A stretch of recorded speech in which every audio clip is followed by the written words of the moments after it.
طويل الشوق يبقى في اغترابي ثقير في الحياة من الصحاب ومن يأمنك يا دنيا الدواهي تدوسين نحمده ونصلي على رسوله الكريم أما بعد।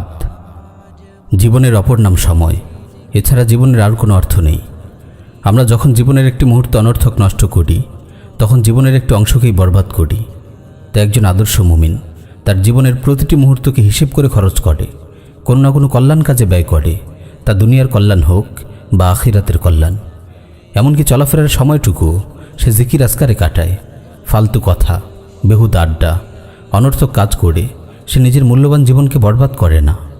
প্রিয় ভাই, আপনি যদি নিজের দৈনন্দিন জীবনের দিকে একটু দৃষ্টি দেন, আপনি দেখবেন অনেক অনর্থক কথাবার্তা আপনি এমন বলছেন যা বলার আদৌ কোনো প্রয়োজন নেই। এমন কাজ আপনি করছেন যার কোনো দরকার নেই, বরং এসব অর্থহীন কথা ও কাজ আপনার গুনাহের পাল্লাকে ভারী করে তুলছে দিন দিন।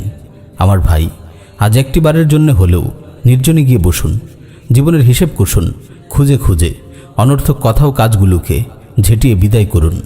সুনানে তিরমিজিতে এসেছে, রাসূল সাল্লাল্লাহু আলাইহি ওয়াসাল্লাম ইরশাদ করেন, মিন হুসনি ইসলামিল মারই তারকুহু মা লা ইয়ানি।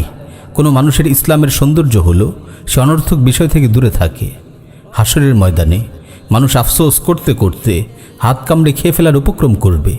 হায়, দুনিয়ায় কত সময় ছিল তাওবা করার, কত সময় ছিল নেক আমল করার, কত সুযোগ ছিল আখিরাতের পুঁজি সংগ্রহের, কত সময় আমি অনর্থক বরবাদ করেছি।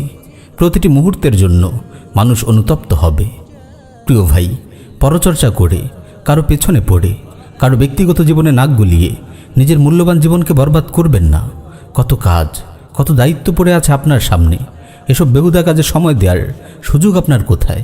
প্রিয় ভাই, পুরো জীবন দুনিয়ার পেছনে বিনিয়োগ করে বসবেন না। এই তাগুতি শাসন ব্যবস্থায় ধন সম্পদে ফুলে ফেপে ওঠার সাধনায় আত্মনিয়োগ করবেন না।